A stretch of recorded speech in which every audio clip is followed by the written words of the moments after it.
Isang nakakahilakbot na araw. Sa episode na ito, ating tatalakayin ang isa sa mga most requested topics ng ating mga legit na ka-haunted history. Ang tila pagkakapareho ng Socorro Bayanihan Services Incorporated o SBSI na binansagang kulto sa Surigao del Norte at ang mga naganap na mass death sa Jonestown noong 1978. Watch at your own risk. Ako si Red at ito ang Haunted History. Kamakailan ay ginulat tayo ng mga balita patungkol sa di umano'y kulto sa Surigao del Norte at ito ay ang Socorro Bayanihan Services Incorporated o SBSI na kung saan samot-saring aktibidad ang ipinagagawa sa karamihan sa mga miyembro nito na kung hindi labag sa kanilang kalooban ay masasabing immoral. Kapalit umano ng pagkakasalba sa kasalanan sa lupa at pagpasok umano nila sa pinaniniwalaang heaven. Hindi lingid sa kaalaman ninyo mga ka-haunted history ang pagputok ng naturang issue makaraang lumantad ang ilang child victims at dating miyembro ng SBSI na sinasabing nakatakas mula sa grupo. Isiniwalat ng mga ito ang mga alleged rape, sexual violence, child abuse, and forced marriage cases.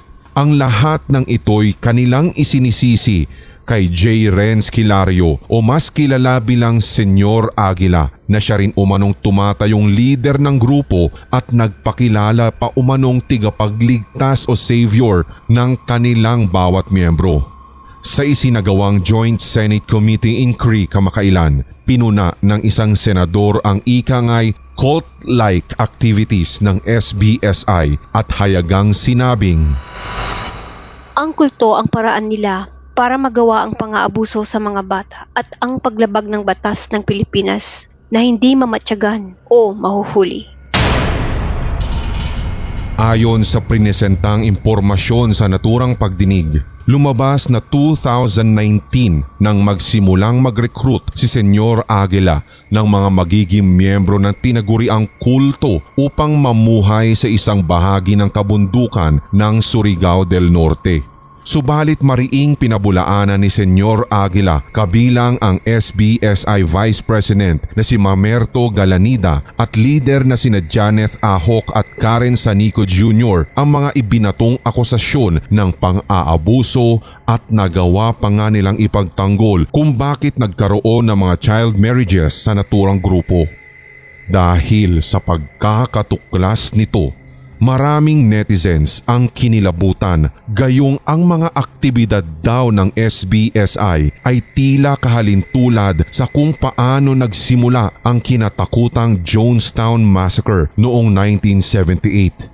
Dito umusbong ang pangambang maaaring maging bersyon ng Pilipinas ang maaaring maganap kalaunan sa SBSI kung walang naglantad sa kanilang mga ginagawa.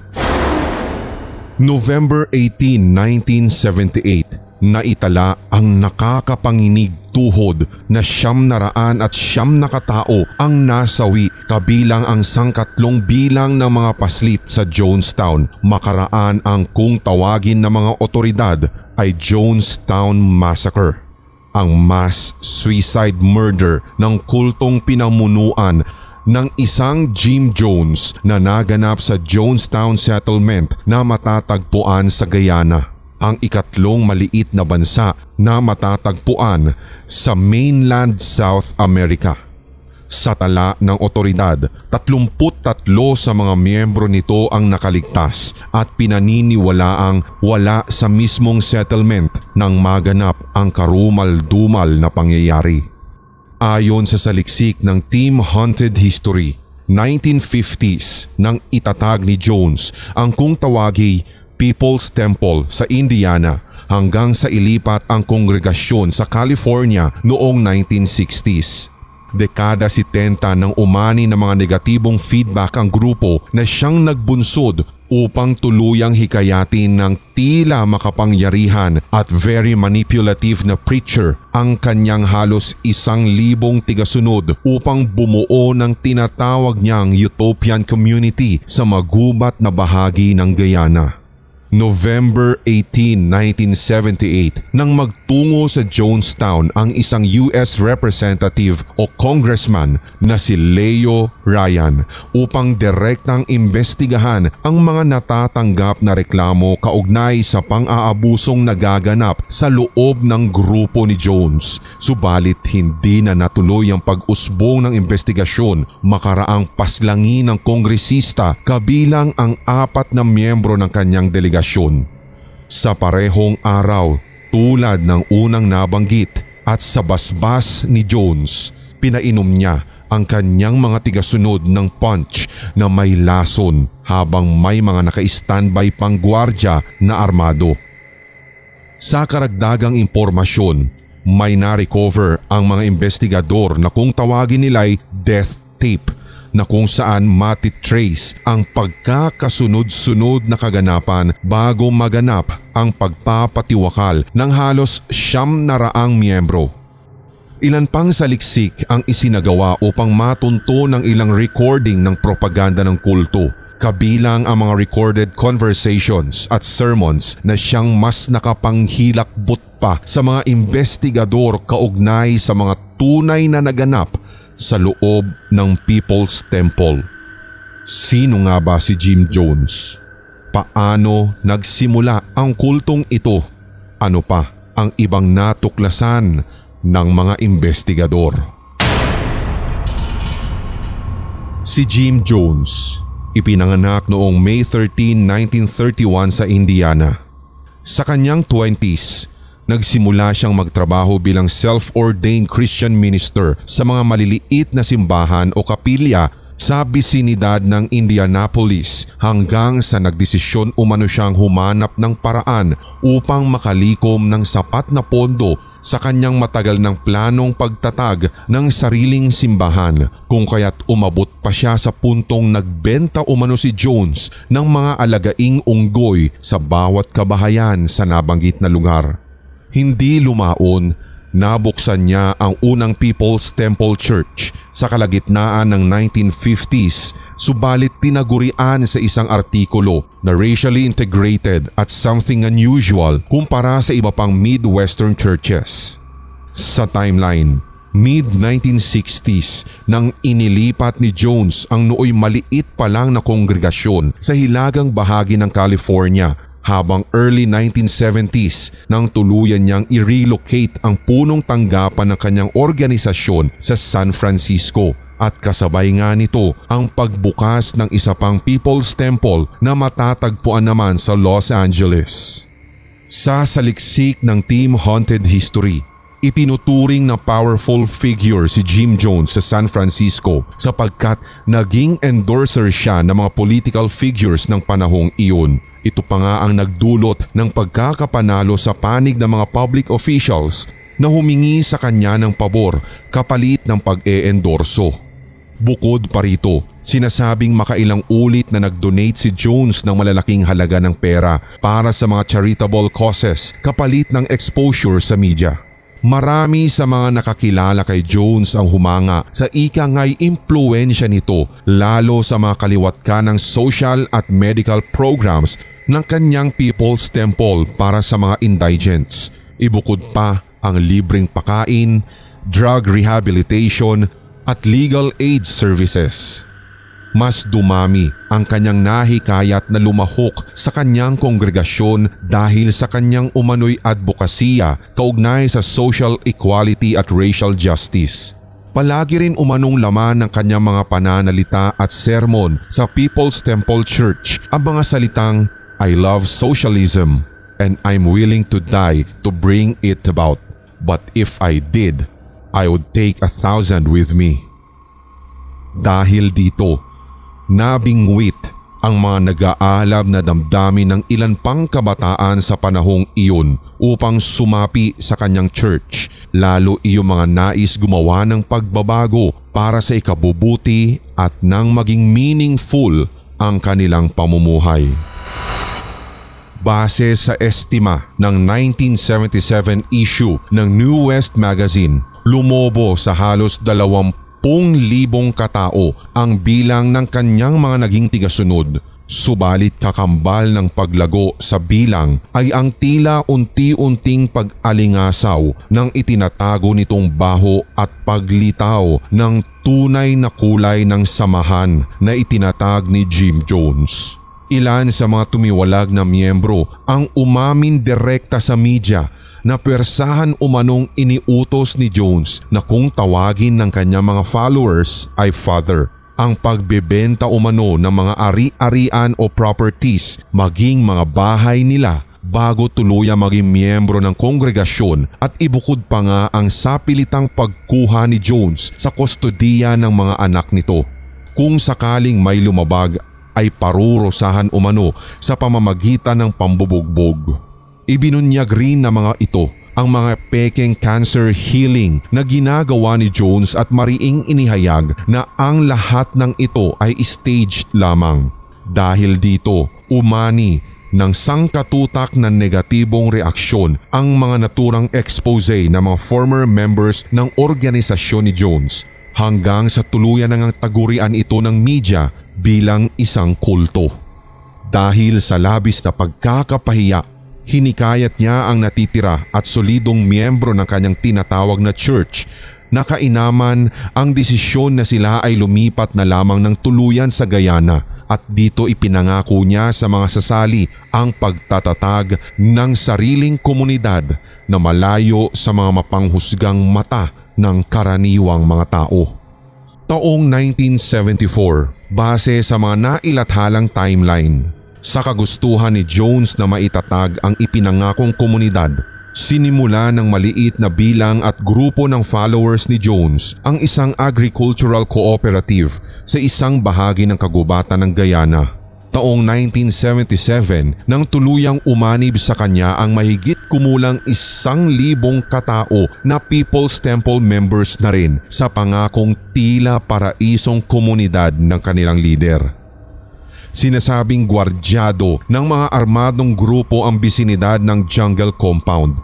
Dito na pag-alaman rin na obligado silang magtrabaho buong maghapon sa gitna ng kainitang aabot sa 72 degrees Celsius at paminsan ay magdamagan upang may makain ang lahat ng miyembro dulot ng mga pananim sa malawak na kalupaan. Mahigpit ring ipinagbabawal ang pagliliham o kahit paggamit ng mga telepono. Kinumpis ka rin ng mga passport at ang mga baong gamot ng mga miyembro dahilan upang tamaan ang karamihan sa mga ito ng mga sakit na dulot ng mga lamok at iba pang tropical diseases. Bukod sa persahang pagtatrabaho, persahan rin ang kada miyembro na lumahok sa mga late night meetings at kailangan silang naroroon hanggang sa matapos ito, gaano man kahaba ang itatagal ng pagpupulong. Ang sino mang sasalungat o kukwestiyon sa utos ni Jones ay may kaukulang nakakatakot na parusa. Sa mga panahong iyon, sinasabing nalululong si pinagbabawal na droga si Jones dahilan upang mag-decline rin ang kanyang kalusugan sa pag-iisip. Dito nabuo sa isipan ni Jones na ang media, 10 ng mga tinulungang opisyales ng gobyerno ay nagsasanib puwersa upang siya'y tuluyang mapabagsak at nang tuluyan nangang humina ang kanyang imahe bilang makapangyarihan. Dito rin umano sinimula ni Jones ang kung tawagi mock suicide drills na puwersahan rin niyang pinalahok sa lahat ng naging miyembro ng kanyang kongregasyon. Madalas nga daw nila itong gawin sa kalaliman pa ng gabi. Natuklasan din ng mga investigador na meron umanong trono si Jones sa main pavilion ng settlement at pinaniniwalaan nito na siya ay kahalintulad at walang pinagkaiba kay Hesukristo at minsan ay kay Russian revolutionary, politician at political theorist na si Vladimir Lenin. Sa kasaysayan, si Lenin ay nagsilbing first and founding head of Soviet Russia government mula 1917 hanggang 1924 at maging ng Soviet Union mula 1922 hanggang 1924. Sa administrasyon ni Lenin, napagkaisa niya ang Russia at Soviet Union bilang one-party socialist state na pinamumunuan ng Communist Party. November 1978 nang tunguhin ni Leo Ryan, isang congressman sa California ang Jonestown, makaraang umabot sa kanya ang sumbong ng ilang residente sa kanyang nasasakupan at karamihan sa mga kaanak daw ng mga ito ay nasa Jonestown at hindi umano makatakas gawa ng mahigpit na seguridad. Dahil dito, bumuo si Ryan ng delegasyon na kinabibilangan ng mga news reporters at photographers kasama ang ilan pang kaanak ng mga miyembro ng People's Temple upang maimbestigahan ang reklamo. November 17, maayos na nakarating at tagumpay nilang napasok ang Jonestown. Nagulat pa nga ang mga ito sapagkat pinakain pa umano sila ng masaganang hapunan kasabay ng masisiglang musika at sayawan bilang entertainment at pagwe-welcome. Sa librong A Thousand Lives, The Untold Story of Hope, Deception and Survival at Jonestown na inakda ni Julia Shears, kanyang napagtagpi-tagpi ang ilan pang kaganapan bago mangyari ang pagpapatiwakal ng 900 miyembro nito at ito ay sa pamamagitan ng mga na-recover na 50,000 pages na liham, journals at ilan pang dokumento na tinurn over ng FBI. Sa libro ni Shears, ilang linggo umanong pinagre-rehearse ni Jones ang lahat ng kanyang mga tigasunod, lalo sa kung ano ang dapat sabihin sa oras na dumating ang delegasyon ng congressman at ng media. Isa sa ipinagbabawal niya ay ang tahasang pag-amin ng mga tigasunod niya na sila ay hikahos, ginugutom at ang katotohanang wala silang kahit ni isang nabubuhay na root crops bilang pagkain sana. Ang nais ni Jones ay palabasing masaya at kontento ang mga ito sa kanyang pamamalakad maging sa takbo ng kanilang buhay sa loob ng settlement. Isa pa umano sa lumabas sa mga dokumento ay ang sulat ng isang miyembro na kung saan sinabi umano ni Jones sa kanila na kung sakaling tatanungin daw ang bawat miyembro ng otoridad sa kung ano ang kinakain nila madalas sa Jonestown, ang dapat daw nilang isagot at sabihin ay lamb and steak and chicken. Bago umalis ang grupo ng mambabata sa Jonestown, isang miyembro ng kulto ni Jones ang lihim na nagpaabot ng isang pirasong papel na nagsasaad ng paghingi ng tulong sa kanya upang sila ay tuluyang makaalis sa lugar. Nang makarating sa congressman ang balitang ito mula sa kanyang aide na siyang direktang nakatanggap ng sinasabing pirasong papel ay agad na ipinag-utos ni Ryan ang pag-alis sa lugar. Nakaalis ang grupo ng opisyal kabilang ang 14 na miyembrong tumiwalag sa kulto, subalit sa kasamaang palad ay inambush ang mga ito habang naghihintay ng eroplanong susundo sana sa kanila sa airstrip ng lugar. Ayon pa sa detalye, napag-alamang may lumapag na 2 eroplano sa airstrip at nang sandaling papasakay na nga ang grupo ni Ryan ay walang ano-ano'y lumabas mula sa kakapalan ng kagubatan ang isang tractor na may hila-hilang animoy trailer. Dito pala nakalulan ang mga armadong kalalakihan na walang habas silang pinagbabaril. Nasawi sa ambush ang congressman kasama ang NBC reporter at ang kanyang cameraman, ang photographer ng San Francisco Examiner at ang isang babaeng katitiwalag pa lamang sa People's Temple. Makaraan ng pamamaril, nagbalik sa Jonestown ang mga armadong grupo at diretsahang isiniwalat kay Jones ang insidente. Ayon sa nabanggit na libro, isinigaw ni Jones na katapusan na daw nilang lahat kung kaya't kailangan na nilang isagawa ang sinasabi niyang transition to the other side. Dito nga ay agarang ipinag-utos ni Jones sa kanyang mga tigasunod na nagtipon sa main pavilion kung saan nga naroroon ang kanyang trono upang magpatiwakal sila ng sabay-sabay sapagkat ayon kay Jones, ilang oras na lamang tiyak ay susugurin na sila ng mga sundalo, lalong-lalo na ang kanilang komunidad na nananahimik doon.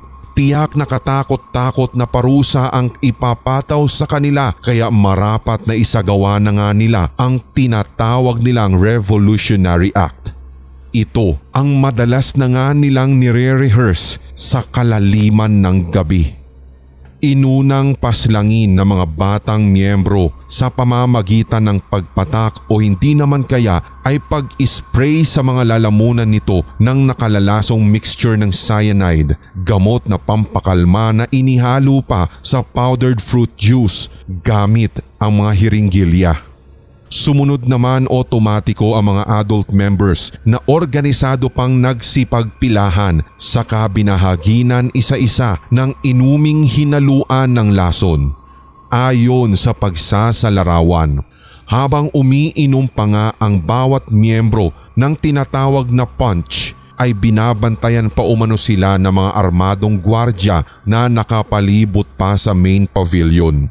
Sa dagdag pa nga na detalye, dito daw nagmula ang pariralang drinking the Kool-Aid. Sa kasamaang palad, kinabukasan na nang makarating ang mga opisyales ng Guyana at dito tumambad sa kanila ang nakapangingilabot na tanawin. Ang buong Jonestown ay tila nalatagan ng daan-daang bangkay ng mga miyembro. Natuntun rin umano nila si Jim Jones na nakaupo sa isang upuan habang natutuyuan na ng pulang likidong nanggaling sa butas sa kanyang ulo. Sabi ng mga investigador, nagbaril sa sarili si Jones matapos ang karumal-dumal na kaganapan. Natuklasan rin ng mga opisyal ang iba't ibang uri ng mga armas, daan-daang passports at $500,000. Na-trace din sa investigasyon ang milyong halaga ng dolyar na naideposit sa iba't ibang bank accounts overseas. Otomatikong binuwag ang People's Temple makaraan ang kahila-hilakbot na insidente. Kasabay nito ay ang pagdeklarang bankrupt na ito sa pagtatapos ng 1978. Sa investigasyon, kabuuang 909 members kabilang ang mga bata sa naitalang nasawi. Sa tala, aabot naman sa 33 miyembro ang nakataka sa kagubatan at nakaligtas sa tiyak na kamatayan. Na-recover rin ang tinaguriang death tape na kung saan umano mapapakinggan ng ilan pang nakapanghihilakbot na audio recordings bago maganap ang madilim na kasaysayan sa lugar. Paniniwala ng author na si Shears, maaaring hindi na mabilang kung ilang beses na nai-edit ang naturang death tape sapagkat malakas ang kanyang hinuha na tinanggal o kinat sa recordings ang boses ng mga miyembro na sobra o matindi na ang pagrereklamo sa malaimpyernong buhay sa ipinangakong paraiso. Maaaring ipinagawa ni Jones ang pag-i-edit upang palabasing ninais o bukal sa kalooban ng lahat ng mga miyembro ang gaganaping mass death. Dagdag ng author, nakakadurog ng pusong mapakinggan kung paano utusan ni Jones ang bawat magulang sa kanyang kulto na huwag umanong amining mamamatay ang kanilang mga anak upang hindi daw matakot ang mga ito at kumontra. Madidinig din umano sa death tape ang tila mahihinang usapan at maging tawa, iyak at lalo ang mga sigawan ng mga inosenteng paslit. May ilan pang bata sa background ang sumisigaw ng no habang sila ay pinapainom ng sinasabing Kool-Aid. Sa bandang huli, sinabi ni Shears na kung pagbabasehan ang mga nakalap na dokumento sa loob mismo ng Jonestown, lumalabas na nagagalit at nagwawala si Jones sa tuwing may tumitiwalag na miyembro sa kanyang tinatawag na simbahan. Madalas umanong inire-remind pa nga ni Jones ang kanyang ultimate loyalty test para sa mga natitirang miyembro at ito ay sa pamamagitan ng pagsasabi sa kanila ng If I order you, would you lay down your life for this cause? For me? Ang tunay at nakakakilabot na pangyayaring ito sa Jonestown ang nagbunsod sa ilang netizens na ikumpara ito sa maaaring nagaganap sa loob ng Socorro Bayanihan na kung hindi na ilantad sa maagang panahon ay malaki umano ang posibilidad na ganito rin ang kahahantungan ng kanilang istorya, partikular ng mga umanib sa kunwa-kunwariang relihiyon kapalit sa ipinapangakong imposibleng kalangitan at maging sa pagkakaligtas sa araw ng paghuhukom. Haunted History. At inyong natunghayan ang ating pagtalakay sa isa sa mga most requested topics ng ating legit na ka-haunted history.